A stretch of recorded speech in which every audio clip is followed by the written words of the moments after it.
students, welcome to today's chemistry class, Chemistry in Everyday Life. 12th class chemistry last chapter ആണ് Chemistry in Everyday Life.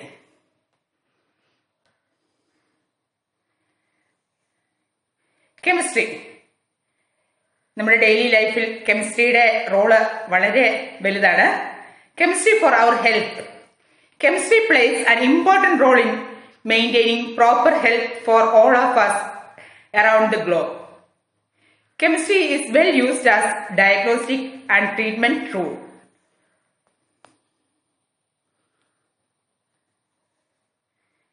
അതുപോലെ chemistry in industries. Chemical industries is gaining importance daily. They range from small scale soap industry to billion-dollar petroleum industry.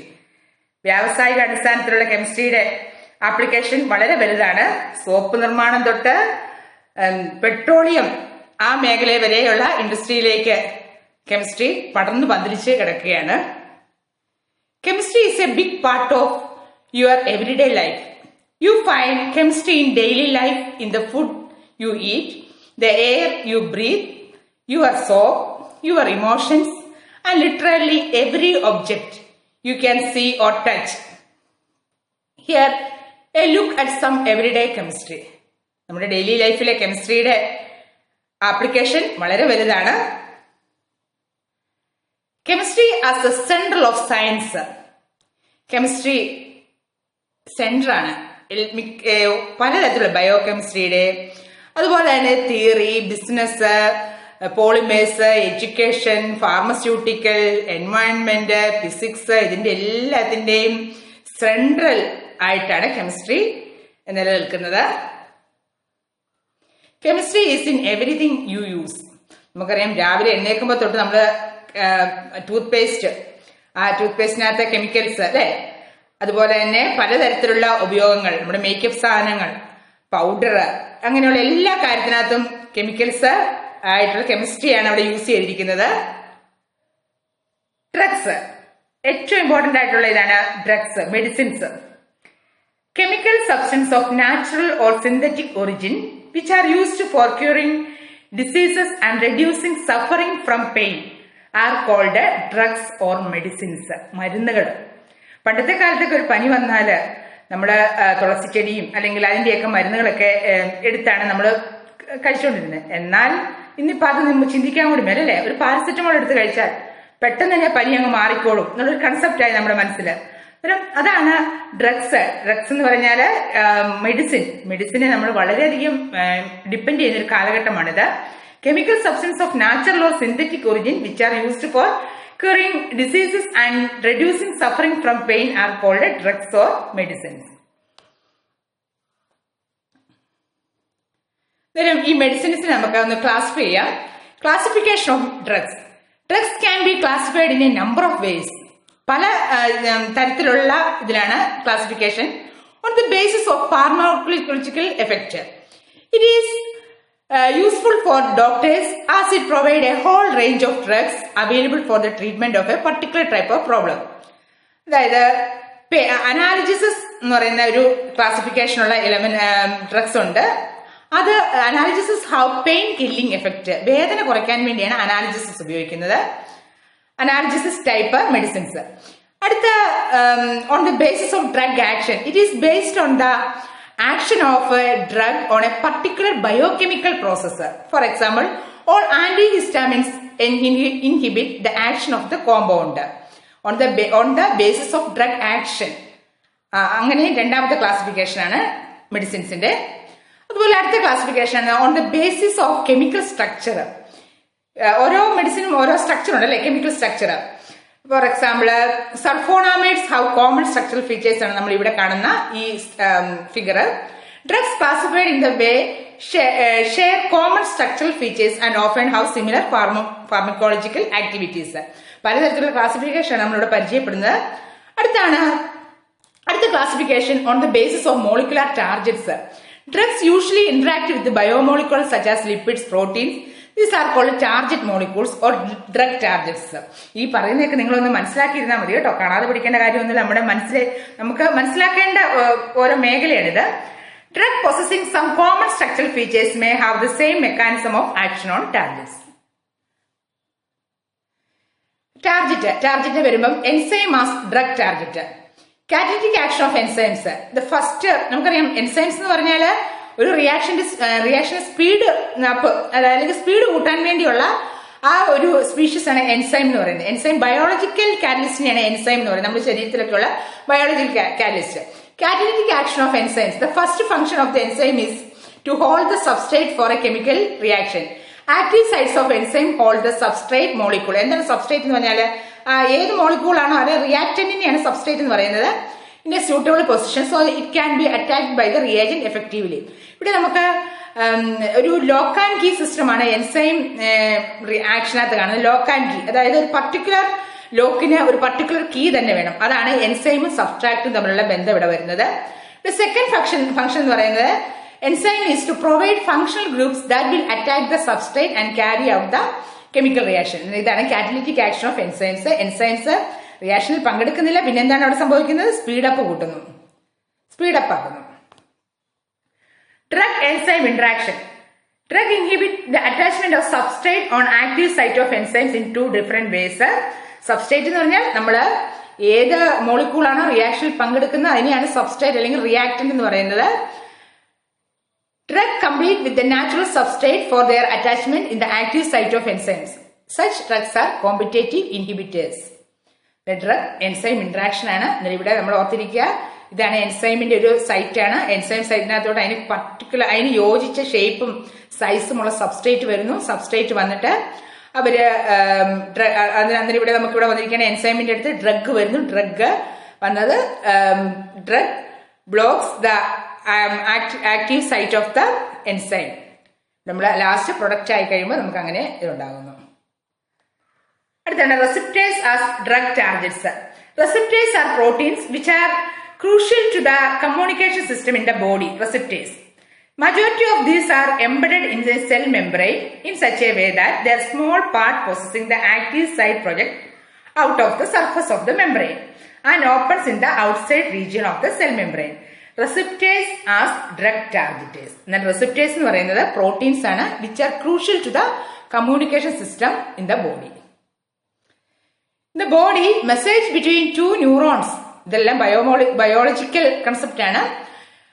Message between two neurons and that between neurons to muscle is communicated through certain chemicals. ഈ കെമിക്കൽസിനെയാണ് chemical messengers എന്ന് പറയുന്നത്. Chemical messengers. Message between neurons to neurons and that between neurons to muscle is communicated through chemicals. ആ chemicals ആണ് chemical messengers. Chemical messengers are received at the binding site or receptor protein. ഇവിടെ chemical messengers വഴിയുള്ള message pass ചെയ്യുന്നത്. To accommodate a messenger, shape of the receptor site changes. This brings about the transfer of message into the cell. Okay, thus chemical messenger gives message to the cell without entering the cell. സെല്ലിനകത്തോട് കയറാതെ തന്നെ chemical messenger അതിന്റെ message pass ചെയ്യുന്നു. Okay, നമ്മളിനി ഇതൊരു introduction പാർട്ടായിരുന്നു നമ്മളിപ്പം കണ്ടത്. ഇനി നമ്മൾ ഈ ചാപ്റ്ററിലെ മെയിൻ ആയിട്ടുള്ള പാർട്ടിലേക്ക് കടക്കുകയാണ്. Types of drugs. ബോർഡ് എക്സാമിനൊക്കെ പല വിധത്തിൽ പല ടൈപ്പിൽ ഇനി നമ്മൾ പഠിക്കാൻ പോണതിനെ പറ്റി ക്വസ്റ്റ്യൻസ് ചോദിക്കുന്നുണ്ട്. ഇത് നമുക്ക് പഠിക്കാം. ടൈപ്സ് ഓഫ് ഡ്രഗ്സ് നിങ്ങൾക്ക് എല്ലാം സുപരിചിതമാണ്. ആന്റാസിഡ് അല്ലെ? ആന്റാസിഡ്. ഇവിടെ കാണുന്ന ജലൂസിലൊക്കെ നമ്മുടെ വീടുകളിൽ നമ്മൾ സൂക്ഷിക്കാറുണ്ട്. എന്തിനാണ് ഇത് ജലൂസിലൊക്കെ ഉപയോഗിക്കുന്നത്? ഗ്യാസ് അല്ലെങ്കിൽ അസിഡിറ്റി വരുമ്പോൾ അത് കുറയ്ക്കാൻ വേണ്ടി പെട്ടെന്ന് തന്നെ നമുക്ക് ഈ ജലൂസില് ഉപയോഗിച്ചാൽ നമുക്ക് കുറയുന്നു. വീടുകളിലൊക്കെ ഉള്ള ഒരു ഫസ്റ്റ് എയ്ഡ് ആയിട്ടുള്ള തന്നെയാണ് നമ്മുടെ ജലൂസിൽ എന്ന് പറയുന്നതും. അതുപോലെ തന്നെ പലതരത്തിലുള്ള ആന്റാസിഡുകൾ നമ്മുടെ വീട്ടിലുണ്ട്. എന്താണ് ആയിരിക്കും antacid? Antacid is any substance generally a base or basic salt which neutralise stomach acidity. നമ്മുടെ മനുഷ്യ ശരീരത്തിൽ സ്റ്റൊമക്കില് കാണപ്പെടുന്ന നല്ലൊരു ആസിഡ് ഉണ്ട്. ആ ആസിഡിന്റെ പേരാണ് HCl, ഹൈഡ്രോക്ലോറിക് ആസിഡ്. ഈ ഹൈഡ്രോക്ലോറിക് ആസിഡിന്റെ അളവ് ചിലപ്പം കൂടാം. എങ്ങനെയാണ്? നമ്മൾ ധാരാളം ഫുഡ് കഴിക്കുന്നുണ്ടല്ലേ? ആ ഫുഡ് കഴിക്കുമ്പം ആ ഫുഡിലൂടെ അസിഡിക് ആയിട്ടുള്ള ചിലപ്പം സ്ലൈറ്റ്ലി അസിഡിറ്റി കൂടുതലുള്ള ഫുഡൊക്കെ ഉണ്ട്. അതൊക്കെ കഴിക്കുമ്പോൾ നമ്മുടെ സ്റ്റൊമക്കിലെ ഹൈഡ്രോക്ലോറിക് ആസിഡിന്റെ അസിഡിറ്റി കൂടുമ്പോൾ നമുക്കൊരു നെഞ്ചിലേട്ട് ഒരു പുളിച്ചു തേട്ടലും എരിച്ചിലും ഒക്കെ വരുന്നുണ്ട്.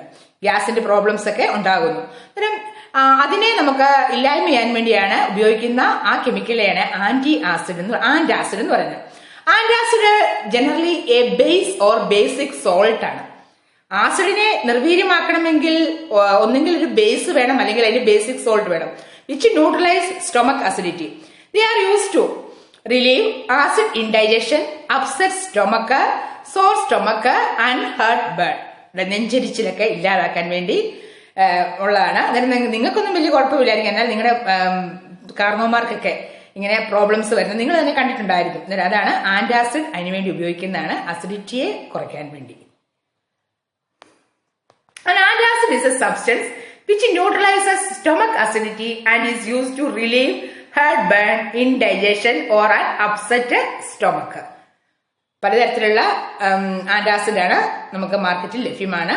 പക്ഷെ ഇതൊന്നും നമ്മൾ വെറുതെ ഉപയോഗിക്കരുത്. ഡോക്ടേഴ്സിന്റെ പ്രിസ്ക്രിപ്ഷനിലൂടെ മാത്രമേ ഇതൊക്കെ ഈ മരുന്നുകൾ ഏത് മെഡിസിൻ ആണെങ്കിലും ഏത് ഡ്രഗ്സ് ആണെങ്കിലും ഉപയോഗിക്കാവുള്ളൂ. ഓക്കെ, ഇനി നമുക്കിവിടെ 2-3 കൺസെപ്റ്റുകൾ പഠിക്കാം ആന്റാസിഡിനെ പറ്റി പറയുമ്പോൾ. ഹിസ്റ്റാമിൻ എന്ന് പറഞ്ഞാല് നമ്മുടെ ശരീരത്തുള്ള ഒരു ഇതാണ്. Histamine is an organic nitrogenous compound involve in local immune response. ഹിസ്റ്റാമിന്റെ ഓർഗാനിക് നൈട്രജനസ് കോമ്പൗണ്ട് ആണ് നമ്മുടെ histamine. As well as regulating physiological function in the gut and acting as a neurotransmitter for the brain, spinal cord, അങ്ങനെയുള്ള ഇതിനു വേണ്ടിയാണ് histamine ഉപയോഗിക്കുന്നത്.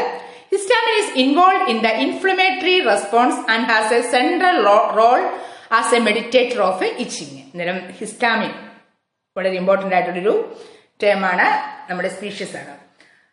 ഇനി action of ഹിസ്റ്റാമിന് നമ്മളിപ്പോൾ അസിഡിറ്റിയെ പറ്റി പഠിക്കുമ്പോൾ നമ്മുടെ ടിഷ്യൂ സ്റ്റൊമക്കിനകത്ത് അതിന്റെ എഫക്ട് എന്താണെന്ന് വെച്ചാൽ histamine increase gastric acid secretion കൂട്ടുന്നു ഹിസ്റ്റാമിൻ. അതാണ് action of histamine in stomach. അതിന്റെ clinical manifestation peptic ulcer disease, heart burn. ഇത് ഇങ്ങനെ ഇൻക്രീസ്ഡ് ഗ്യാസ്ട്രിക് ആസിഡ് സെക്രേഷൻ മൂലം നമുക്ക് ഉണ്ടാകും പെപ്റ്റിക് അൾസർ ഉണ്ടാകുന്നു. അതുപോലെ തന്നെ ഹേർട്ട് ബേൺ, നെഞ്ചിരിച്ചിലുണ്ടാകുന്നു. ഇവിടുത്തെ റെസിപ്റ്റർ സബ് ടൈപ്പ്, ഈ ഹിസ്റ്റാമിനകത്തുള്ള റെസിപ്റ്റർ എന്ന് പറയുന്ന ഒരു ഇതുണ്ട്, അതാണ് H2 ആണ്. H2 എന്ന് പറയുന്ന ആ റെസിപ്റ്ററാണ് ഇവിടെ ഉപയോഗിക്കുന്ന ഈ നമ്മുടെ സ്റ്റൊമക്കിന് ഇതുമായിട്ടുള്ള ബന്ധമുള്ളത്. റെസിപ്റ്റർ സബ് ടൈപ്പ് H2. ഇങ്ങനെ ഹിസ്റ്റാമിൻ ഗ്യാസിനെ അല്ലെങ്കിൽ അതിന്റെ അസിഡിറ്റി കൂട്ടുമ്പോൾ അടുത്ത ഒരു കോമ്പൗണ്ട് ആണ് റാനിറ്റിഡിൻ. റാനിറ്റിഡിൻ എന്ന് പറഞ്ഞാല് a new H2 receptor blocking anti histamine is a pharmacokinetically similar to cimetidine, but its potency is about 8-fold greater. The clinical response to ranitidine is more prolonged, largely because of potency and not kinetic advantage. Ranitidine എന്ന medicine ആണ് നമ്മളിവിടെ പറയുന്നത്. അതുപോലെ അടുത്ത antacid ആണ് cimetidine. Is a stomach acid reducer. സിമിറ്റിഡിനും ഹിസ്റ്റാമിനൊക്കെ produce ചെയ്യുന്ന ആ അസിഡിറ്റി അല്ലെങ്കിൽ അസിഡിറ്റി സ്ട്രെങ്തിനെ കുറയ്ക്കാൻ വേണ്ടി നമുക്കിവിടെ സിമിറ്റിഡിൻ എന്ന antacid it's a stomach acid reducer that is used to treat and prevent certain type of stomach ulcer. Cimetidine is also used to treat gastro reflux disease when stomach acid backs up in the epos and cause heartburn. അന്നേരം നമ്മുടെ ഈ അസിഡിറ്റിയെ കുറയ്ക്കാൻ വേണ്ടി ഉപയോഗിക്കുന്നതാണ് സിമിറ്റിഡിൻ എന്ന വസ്തു. ഇതെല്ലാം ഹിസ്റ്റാമിനുമായിട്ട് ഇവിടെ ഇൻവോൾവ് ആണ്. A major breakthrough in the treatment of hyperacidity came through the discovery according to which a chemical histamine നമ്മൾ പരിചയപ്പെട്ടില്ലേ, നൈട്രജനസ് ഓർഗാനിക് കോമ്പൗണ്ട് ആണ്. Histamine stimulates the secretion of pepsin and hydrochloric acid in the stomach. Histamine എന്ന വസ്തു നമ്മുടെ ശരീരത്തിലെ stimulate ചെയ്യുന്നു secretion of pepsin and HCl in the stomach, acidity കൂട്ടുന്നു. The drug cimetidine, നമ്മൾ സിമിറ്റിഡിന്റെ സ്ട്രക്ചർ കണ്ടായിരുന്നു. Cimetidine was designed to prevent the interaction of histamine with the receptors present in the stomach wall. Stomach വോളിനകത്തുള്ള receptors ഹിസ്റ്റാമിന്റെ ആ interaction കുറയ്ക്കുന്നു drug cimetidine. This result in release of lesser amount of acid. എന്നാൽ ഹിസ്റ്റാമിനിൽ നിന്ന് പുറപ്പെടുന്ന ആസിഡിനെ control ചെയ്യുവാണ് സിമിറ്റിഡിൻ എന്ന antacid. The importance of the drug was so much that it remained the largest selling drug in the world until another drug. നമുക്കത് വളരെ popular ആയിട്ടുള്ള ഡ്രഗ് ആണ് cimetidine. Ranitidine was discovered. Okay, ഇനി പലതരത്തിലുള്ള antacid ഉണ്ട്. അന്നേരം കുറച്ച് ആന്റാസിഡിന്റെ പേര് നിങ്ങൾ മനസ്സിലാക്കിയിരിക്കണം. കാരണം നമ്മൾ ഇതൊക്കെ പഠിക്കുമ്പോൾ, കെമിസ്ട്രി ഒക്കെ പഠിക്കുമ്പോൾ കുറച്ച് ആന്റാസിഡ് പെട്ടെന്ന് നെഞ്ചിരിച്ചിലൊക്കെ ഉണ്ടായാൽ ഏതാണ് ചെന്ന് വാങ്ങിക്കേണ്ടത്. ശരിക്കും നേരത്തെ പറഞ്ഞിട്ടുണ്ട്, ഡോക്ടറിന്റെ പ്രിസ്ക്രിപ്ഷൻ അല്ലാതെ ഒന്നിനും പോകരുത്. എങ്കിലും നമ്മളിത് അറിഞ്ഞിരിക്കണം. Examples of antacid: aluminium hydroxide gel. നമുക്കറിയാം ആന്റാസിഡ് എന്ന് പറഞ്ഞാൽ ഒന്നെങ്കിൽ ബേസോ അല്ലെങ്കിൽ അതിന് സോൾട്ടോ ആയിരിക്കണം. അന്നേരം aluminium hydroxide gel.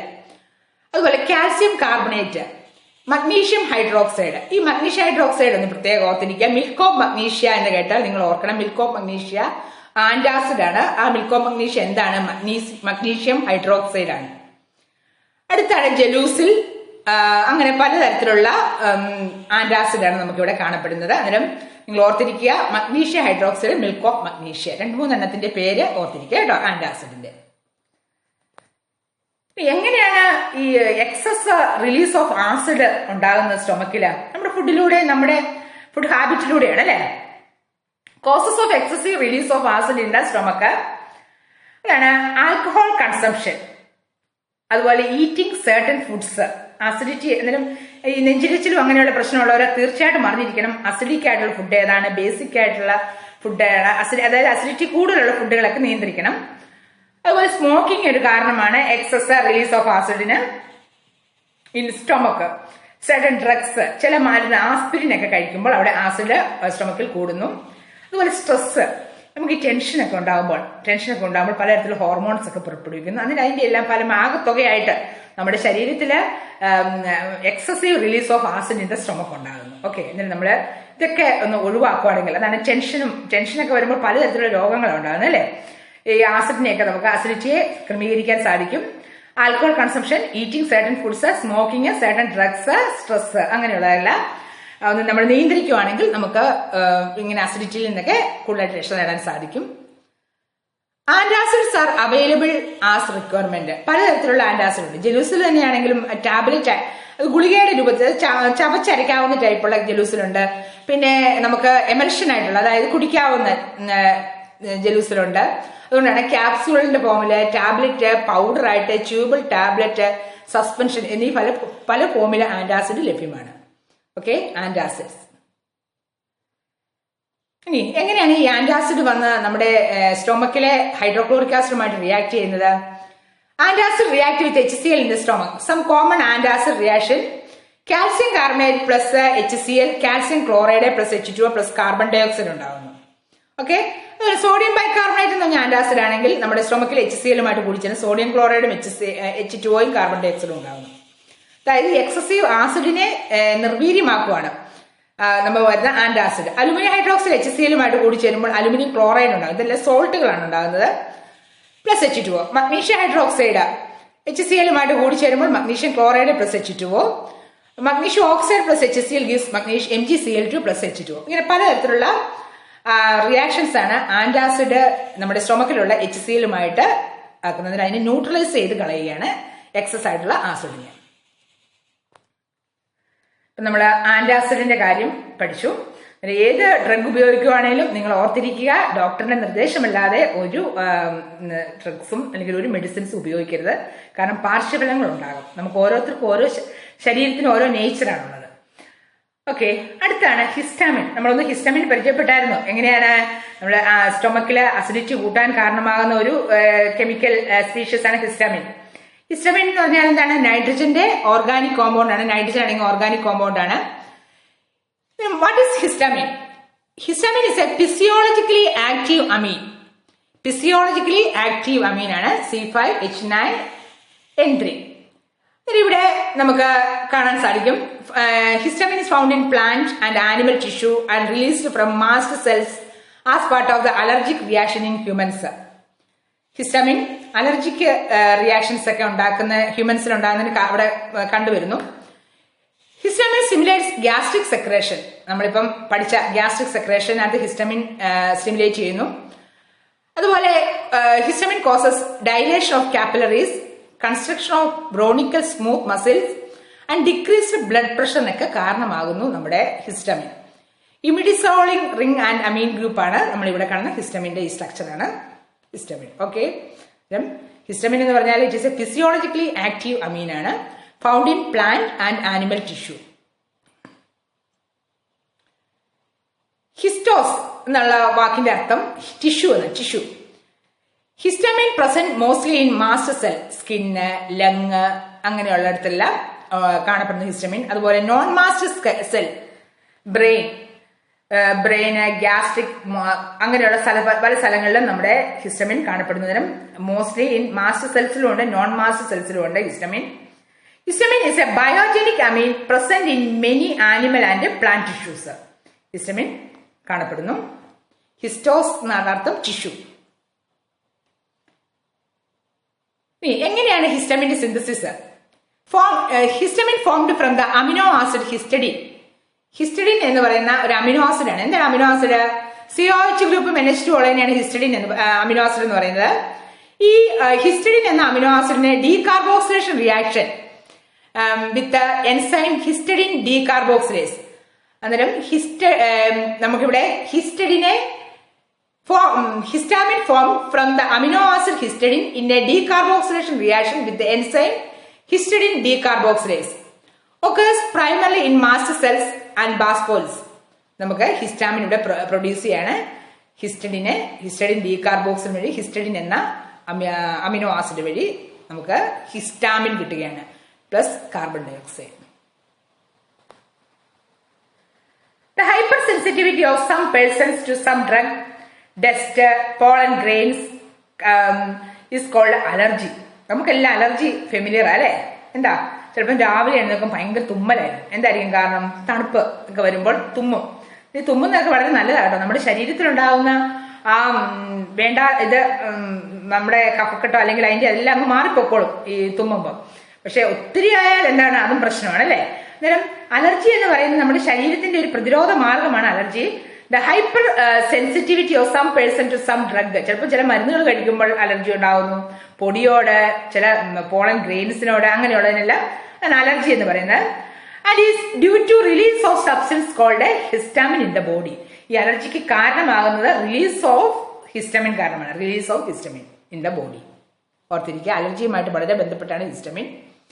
Allergic reaction, പലതരത്തിലുള്ള അലർജിക് റിയാക്ഷൻ ഉണ്ട്. Skin contact, poison plant, animal scratches, പൂച്ച, പട്ടി അങ്ങനെയുള്ളതിനോട് അധികം കളിക്കാൻ പോകരുത്. കാരണം എന്താണ്, അതൊക്കെ ഒരു മാന്ത് വെച്ച് തന്നാൽ നമുക്ക് അലർജി അങ്ങനെയുള്ള പല കാരണം. നമ്മുടെ ഓരോരുത്തരുടെയും ബോഡി, എല്ലാവരുടെയും ബോഡിക്ക് ഓരോ പൊതുവായിട്ടുള്ള ഒരു ഇതുണ്ട്, യുണീക്ക് ആയിട്ടുള്ള ഐഡന്റിറ്റി ഉള്ളതുകൊണ്ട് നമുക്ക് വളരെ ശ്രദ്ധിക്കണം ഓരോരുത്തരും.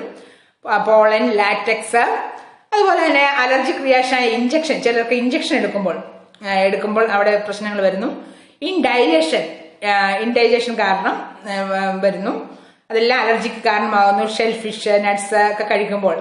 അതുപോലെ ഇൻഹാലുവേഷൻ, ഡസ്റ്റ്, മോൾഡ്, അങ്ങനെയുള്ള ആനിമൽ ഡാൻഡർ, അങ്ങനെയുള്ള പല പ്രശ്നങ്ങൾ കാരണം അലർജി വരുന്നു മനുഷ്യർക്ക്. ഈ അലർജി വരാൻ കാരണം ഹിസ്റ്റാമിൻ റിലീസാണ്. Adverse effect of histamine release, itching, flushing, hypotension, അങ്ങനെയുള്ള പലതരത്തിലുള്ള വീക്ക് ഫുൾനെസ്, ഇൻക്രീസ്ഡ് അസിഡിറ്റി, ഇതെല്ലാം അഡ്വേഴ്സ് എഫക്ട് ഓഫ് ഹിസ്റ്റാമിൻ റിലീസാണ്. നമ്മളിപ്പോൾ ഒരു പുതിയ കാര്യം പഠിച്ചിരിക്കുകയാണ്, ഹിസ്റ്റാമിൻ റിലീസ്. അന്നേരം ഹിസ്റ്റമിൻ റിലീസ് കാരണമാണ് അലർജിറ്റിക് ആയിട്ട് വരുന്നത്. ഈ മനുഷ്യന്റെ ലിപ്സ് ഒക്കെ കണ്ടോ, അലർജിയാണ് അവിടെ കാണുന്നത്, തടിച്ച് വന്നിരിക്കുന്നു. അതുപോലെ തന്നെ കണ്ണ് ചുമന്ന്, ചിലരുടെയൊക്കെ ചില സമയത്ത് നമുക്കറിയാം കണ്ണ് ചുമന്നിരിക്കും. ചിലപ്പോൾ നമ്മൾ കണ്ടാൽ പേടിക്കും, എന്താ കണ്ണി സൂക്കേടാണോ എന്നൊക്കെ ഓർക്കും. അതല്ല, ചിലർക്ക് അലർജിറ്റിക് ആണ്. പിന്നെ ചിലർക്ക് തുമ്മല്, അങ്ങനെയുള്ള കാര്യങ്ങളെല്ലാം ഹിസ്റ്റമിൻ റിലീസ് മൂലം വരുന്നു. അതൊരു അഡ്വേഴ്സ് എഫക്റ്റ് ആണ്. Histamine exerts its action by combining with the specific cellular receptors located on cells. The 4 histamine receptors that have been discovered are designated H1 through H4. നമ്മൾ ഗ്യാസ്ട്രിക്കിന്റെ കാര്യം പറഞ്ഞ H2 വെച്ചാണ്. H1 to H4 വരെയുള്ള ഹിസ്റ്റമിന്റെ റെസിപ്റ്റേഴ്സിന്റെ കാര്യം ഇവിടെ ഉണ്ട് കേട്ടോ. Histamine exerts its action by combining with specific cellular receptors located on cells. 4 receptors ആണുള്ളത്, H1 to H4 വരെയുള്ളത്. ഇനി ഹിസ്റ്റമിനെ പറ്റിയുള്ള ഒരു അവയർനെസ് നമുക്കുണ്ടായി. ഇനി അടുത്ത എന്തായിരിക്കും? Anti histamine. നമ്മളിപ്പം അസിഡിറ്റി കാരണം ഉണ്ടാകുന്നതാണ് നെഞ്ചരിച്ചിലും അങ്ങനെ പ്രശ്നങ്ങളും. ആന്റാസിഡ് ഉപയോഗിക്കുമ്പോൾ ആ ആസിഡിനെ ന്യൂട്രലൈസ് ചെയ്യുന്നു, HCl ന്യൂട്രലൈസ് ചെയ്ത് പോകണം. അതുപോലെ ഹിസ്റ്റമിനെ എതിരിടാൻ വേണ്ടിയുള്ള മരുന്നാണ് ആന്റി ഹിസ്റ്റമിൻ. ഓക്കെ, ആന്റി എന്ന് പറയുമ്പോൾ ഓർക്ക് ഓപ്പോസിറ്റ്. ആന്റി ഹിസ്റ്റമിൻ എന്ന് പറയുമ്പോൾ ഹിസ്റ്റമിന്റെ ഓപ്പോസിറ്റ്. ആൻഡ് ആസിഡ് എന്ന് പറഞ്ഞാൽ എന്താണ്? ആന്റാസിഡ് എന്ന് പറഞ്ഞാൽ ആസിഡിന് ഓപ്പോസിറ്റ് ആയ ബേസോ ബേസിന്റെ സോൾട്ടോ. ആന്റി ഹിസ്റ്റമിൻസ് എന്താണ്? ഒരു മരുന്നുകളാണ്. A drug that reduces or eliminates the excess mediated by the chemical histamine. ഹിസ്റ്റമിന്റെ എക്സസ് ആക്ടിവിറ്റി കുറയ്ക്കാൻ വേണ്ടിയുള്ളതാണ് ആന്റി ഹിസ്റ്റമിൻ. ആന്റി ഹിസ്റ്റമിൻസിനെ പറ്റി ഡെഫിനിഷൻ പറയാം. The drugs which interfere with the natural action of histamine by competing with the histamine for binding sites of receptor where histamine exerts its effects are called antihistamines or anti-allergic drugs. നമ്മൾ മനസ്സിലാക്കേണ്ട കാര്യം ഇത്രയേ ഉള്ളൂ. Anti ഹിസ്റ്റമിൻസിന് നമുക്ക് വേറൊരു പേര് പറയാം, antiallergic drugs. Antiallergic drugs. Histamine ഓർക്കുമ്പോൾ നമ്മുടെ മനസ്സിലോട്ട് വരണം അലർജിറ്റിക്. അലർജിയെ ഓപ്പോസിറ്റ് ചെയ്യുന്ന ഡ്രഗ്സിനെയാണ് അലർജിറ്റിക് ഡ്രഗ്സ് അല്ലെങ്കിൽ ആന്റി ഹിസ്റ്റമിൻ ഡ്രഗ്സ്. ഇവിടെ ആന്റി ഹിസ്റ്റമിൻസിനെ നമുക്ക് antihistamines which are widely used as പലതരത്തിലുള്ള ആന്റി ഹിസ്റ്റമിൻസ് ഉണ്ട്. 2 ആന്റി ഹിസ്റ്റമിൻസ് ആണ് ഇവിടെ ഉള്ളത്. ബ്രോമോഫിൻ അമീൻ അതുപോലെ തന്നെ ടെർഫിനഡൈൻ എന്ന് പറയുന്ന 2 ആന്റി ഹിസ്റ്റമിൻസിന്റെ പേരുകളാണ് ഓർത്തിരിക്കുക. ആന്റി ഹിസ്റ്റമിൻസിന്റെ പേരുകൾ അലർജിക്ക് ഉപയോഗിക്കുന്നതാണ്. പിന്നെ നമുക്കറിയാം പലതരത്തിലുള്ള പേരുകൾ നമുക്കറിയാം. അബിലൊക്കെ എന്താണ്? എബാസ്റ്റ് അങ്ങനെയുള്ള എല്ലാം ആന്റി അലർജിറ്റിക് ആയിട്ട് ഉപയോഗിക്കുന്നതാണ്. These include brand name anti histamines such as ബെൻഡ്രിൽ, ക്ലോററ്റ്, ട്രിംറ്റൺ, citric, Claritin, അലർജ അങ്ങനെയുള്ള പല പേരുകളിൽ ഉള്ള ആന്റി ഹിസ്റ്റമിൻസ് ടാബ്ലറ്റ്സും ഡ്രഗ്സ് ഒക്കെ ഉണ്ട്. നമ്മളിപ്പോ ഇവിടെ ആന്റി ഹിസ്റ്റമിൻസിനെ പഠിച്ചു. 2 ടൈപ്പ് ക്ലാസിഫിക്കേഷൻ നമ്മൾ കണ്ടത്. ആസിഡ് കണ്ടു, അതുപോലെ ആന്റി ഹിസ്റ്റമിൻസ് കണ്ടു. ഇനി അടുത്ത ക്ലാസിഫിക്കേഷൻ, അതായത് ഡ്രഗ്സിന്റെ അടുത്ത ക്ലാസിഫിക്കേഷനാണ് ട്രാൻകുലൈസർ. ട്രാൻകുലൈസർ എന്ന് പറഞ്ഞാൽ tranquilizer refers to a drug which is designed for the treatment of anxiety. അല്ല, ഉത്കണ്ഠയൊക്കെ വരും. നമ്മൾ മനുഷ്യരാ പല രീതിയിലുള്ള സിറ്റുവേഷൻസ് ഒക്കെ വരുമ്പോൾ ചിലർക്ക് അതിനെയൊന്നും ബാലൻസ് ചെയ്യാൻ സാധിക്കാതെ വരുന്നു. അന്നേരം അങ്ങനെയുള്ളവർക്ക് ഉത്കണ്ഠ, അങ്ങനെയുള്ളൊരു ഫിയർ അങ്ങനെയൊക്കെ വരുമ്പോൾ ഉപയോഗിക്കുന്നതാണ് tranquillisers. Fear, tension, agitation and disturbance of the mind specifically to reduce state of anxiety and tension. ഇപ്പൊ നമുക്ക് ചിലർക്ക് ടെൻഷനൊക്കെ വന്നു കഴിഞ്ഞാൽ ഉറക്കമൊന്നും വരത്തില്ല. എപ്പോഴും ഉള്ള കാര്യമല്ല കേട്ടോ പറയുന്നത്. ചില സിറ്റുവേഷൻ വരുമ്പോൾ അങ്ങനെ എന്താണ് നമുക്ക് ഉത്കണ്ഠകൾ വരുമ്പോൾ നമ്മുടെ ജീവിതത്തിന്റെ ആ ഒരു ഇതങ്ങ് മാറുകയാണ്. പെട്ടെന്ന് ഒരു ആക്സിഡന്റ് കാണുന്നു, അല്ലെങ്കിൽ ജീവിതത്തിൽ തന്നെ നമ്മുടെ ബന്ധുക്കൾക്കുണ്ടാകുന്ന എന്തെങ്കിലും ഒരു അധാരണ സംഭവങ്ങൾ, അതെല്ലാം ചിലർക്ക് നോർമൽ അവസ്ഥയെ ഉള്ള ജീവിതം നയിക്കുന്ന ആള് പെട്ടെന്ന് അബ്നോർമൽ ആയിട്ട് പോകുന്ന ഒരു അവസ്ഥ, ഒരു സഡൻ ചേഞ്ച്. അങ്ങനെയുള്ള അവസരത്തിലൊക്കെ അവർക്ക് ഒരു നോർമൽ ആക്കാൻ വേണ്ടിയൊക്കെ ഉപയോഗിക്കുന്ന ഒരു ഇതാണ് ട്രാൻകുലൈസേഴ്സ് എന്ന് പറഞ്ഞ drugs. Tranquilizers as a team was first used by FF. Okay, tranquilizers എന്ന് പറഞ്ഞാൽ drug which is designed for the treatment of anxiety, fear, tension അങ്ങനെയുള്ളതിന് വേണ്ടി ഉപയോഗിക്കുന്നതാണ്. Reduce anxiety. Neurologically active drugs ആണ് tranquilizers. Drugs which are used for the treatment of stress, fatigue, mild and several mental diseases are called tranquilizers. ഓർത്തിരിക്കുക, tranquilizers എന്ന് പറഞ്ഞാൽ anxiety കുറയ്ക്കാനുള്ള മരുന്നുകളാന്ന് പറഞ്ഞത്. They relieve anxiety, stress, irritability of inducing a sense of well-being. Tranquilizers. What does tranquilizers do to your body? എന്താണ് നമ്മുടെ ശരീരത്തിൽ ട്രാൻക്വിലൈസേഴ്സ് ചെയ്യുന്നത്?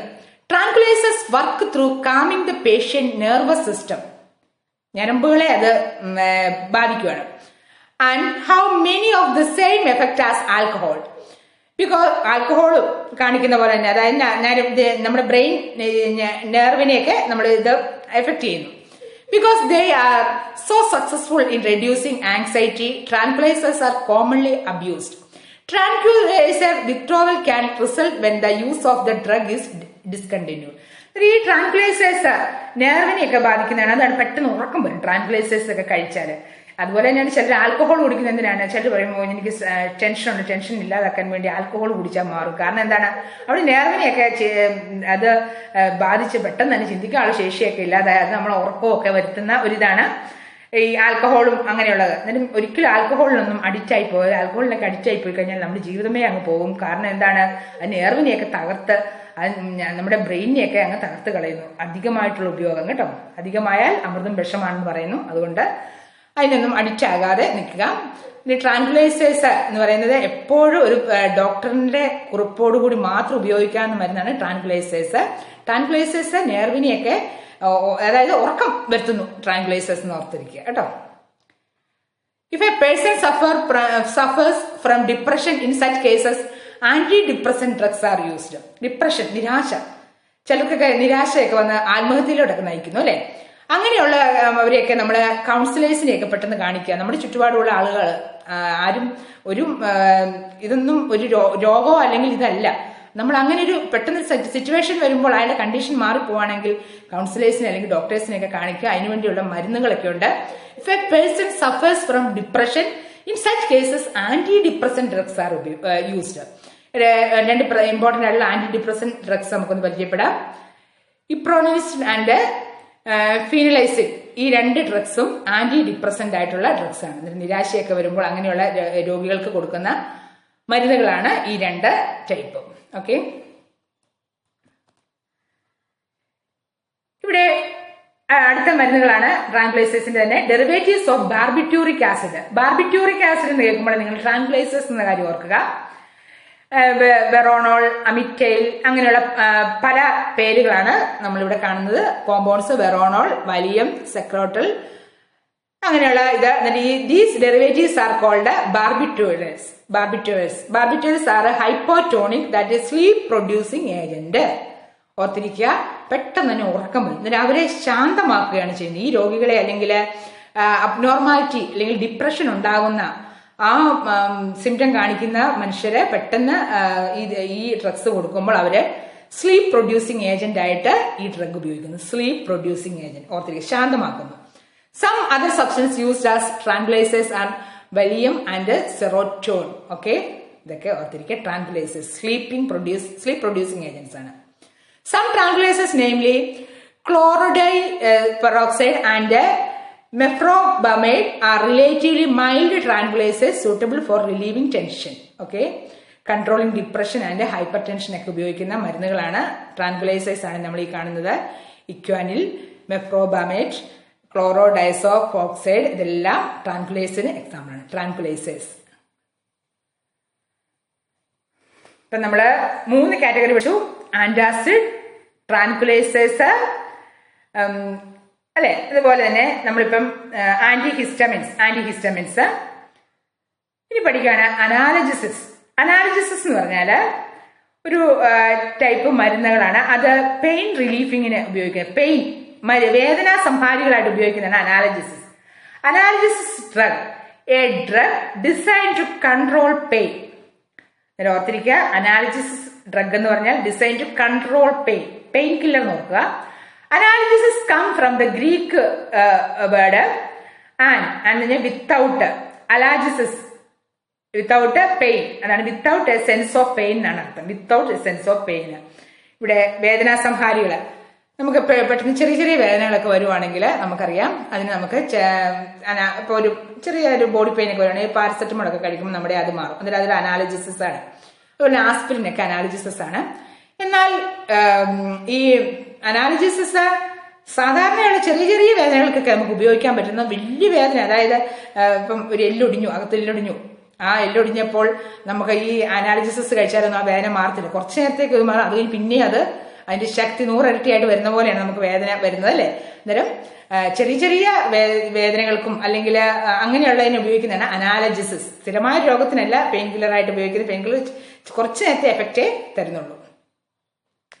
അനാലജിസിസ് neurologically active drugs which reduce pain without causing impairment of consciousness, mental confusion, incoordination or paralysis or some other disturbance or disorder of the nervous system are called analgesis.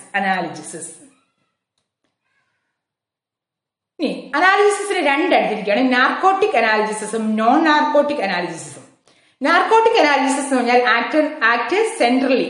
Narcotic analysis act centrally. Non narcotic analysis act peripherally. അതുപോലെ narcotic analysis cause addiction. Non narcotic analysis do not cause addiction. ഇപ്പൊ നമുക്ക് മോർഫിനൊക്കെ ഉപയോഗിക്കുകയാണെങ്കിൽ അതൊരു addiction ആയിട്ട് വന്നാൽ അത് വളരെ ഹാനികരമാണ്. അതാണ് addiction. Produces CNS depression. Do not produce CNS depression. Central nervous system ആണ്. Do not produce gastric irritation. Narcotic analysis.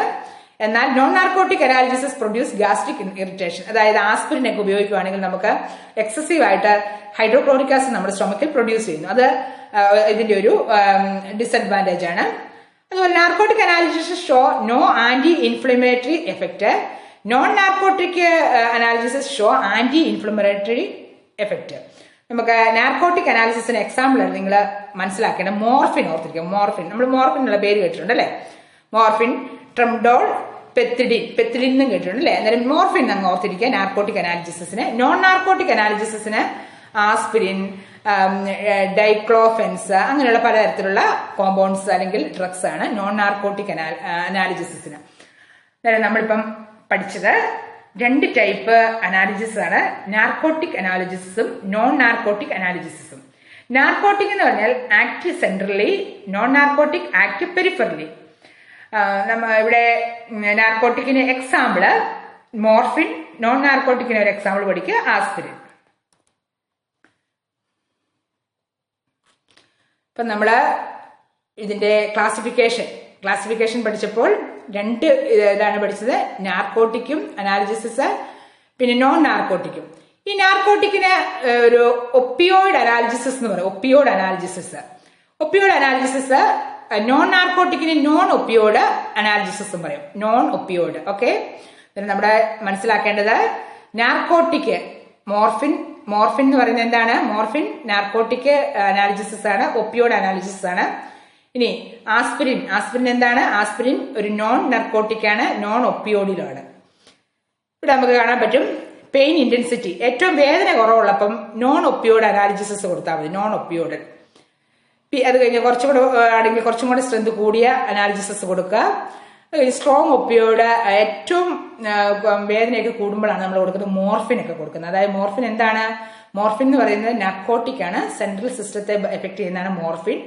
അത് സ്ട്രോങ് ഒപ്പിയോയിഡ് ആണ്. അന്നേരം പെയിൻ ഇന്റൻസിറ്റി കൂടുന്നതനുസരിച്ച് സ്ട്രോങ് ഒപ്പിയോയിഡ് ആണ് നമുക്ക് ഏറ്റവും അത്യാവശ്യം. ഏറ്റവും കൂടുതൽ വേദന, ചെറിയ വേദനയൊക്കെ ആണെങ്കിൽ നോൺ ഒപ്പിയോയിഡ് അനാലിസിസ് ആയിട്ടുള്ള ആസ്പിരിൻ, പാരസെറ്റമോൾ ഒക്കെ ഉപയോഗിച്ചാൽ മതി. ഓക്കെ, ഏറ്റവും വേദനയൊക്കെ കൂടുമ്പോൾ ക്യാൻസർ പേഷ്യൻസ് ഒക്കെ വളരെ വേദന കൊണ്ട് പൊളയുമ്പോൾ അവർക്ക് കൊടുക്കുന്ന ഇതാണ് മോർഫിൻസ് ഒക്കെ കേട്ടോ, വേദനാ സംഹാരിയാണ്. Narcotic analysis are medicines that activity of endorphin substance produced by the body to control pain. Narcotics are used to treat acute pain related to surgery and other medical procedures. വളരെ critical ആയിട്ടുള്ള സിറ്റുവേഷനാണ് narcotic നമ്മൾ ഉപയോഗിക്കുന്നത്.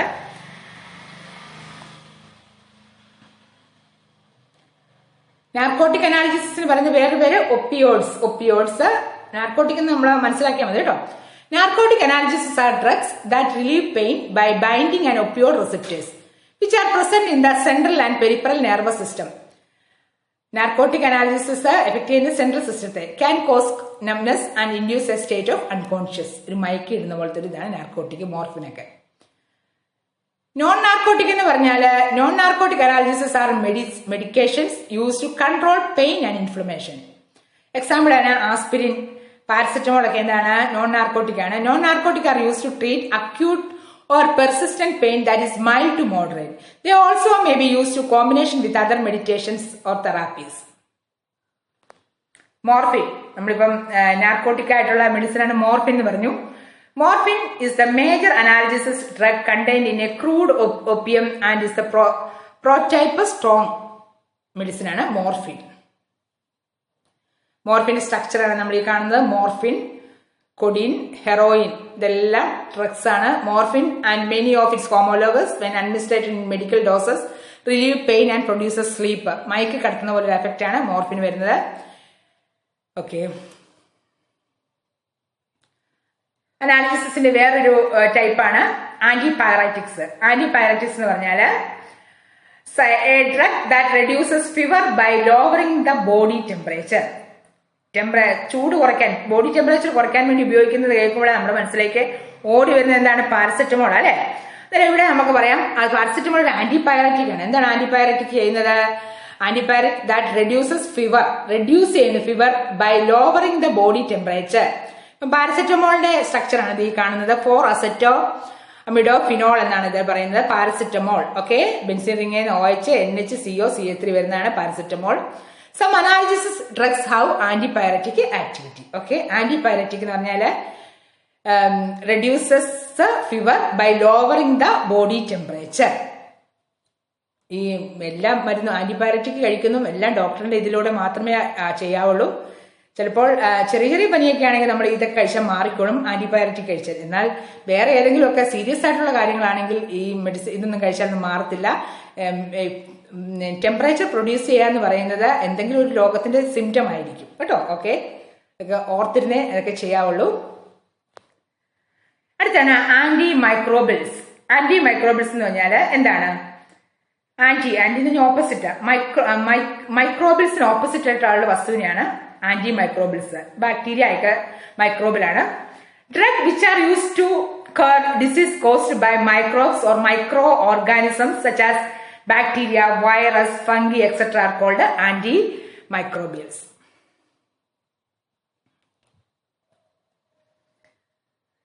നമ്മൾ പലതരത്തിലുള്ള classification നമ്മൾ പഠിച്ചു.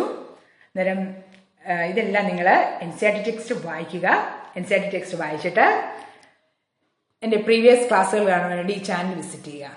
Okay, thank you. Have A nice day.